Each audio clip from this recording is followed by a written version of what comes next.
Los aragoneses somos una de las comunidades autónomas que mayor esfuerzo fiscal realizamos si nos comparamos con los ciudadanos de otras comunidades autónomas. Señor Pérez Anadón, en el caso del impuesto sobre la renta, lo hemos dicho muchas veces, el Gobierno de Pedro Sánchez ha realizado 2 subidas seguidas, en 2021 y el 2022, del tramo estatal del IRPF.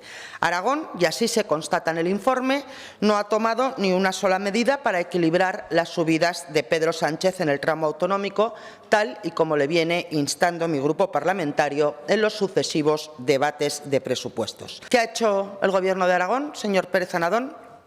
La respuesta es nada. Tenemos el tipo mínimo del 10% más alto de España, solo nos supera Cataluña, y hoy es urgente y necesario tomar medidas ya y con efectos retroactivos a 1 de enero, deflactando las tarifas del IRPF también en el tramo autonómico.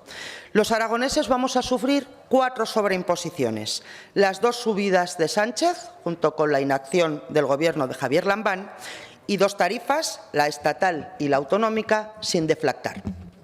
Porque lo recordaremos tantas veces como sea necesario, la espiral inflacionista desbocada va a llevar a que muchas personas, muchas familias salten de tramo y paguen más en su declaración de la renta mientras están perdiendo poder adquisitivo a marchas forzadas. Mientras se están empobreciendo, señor Pérez Anadón, y eso que ustedes no iban a dejar a nadie atrás.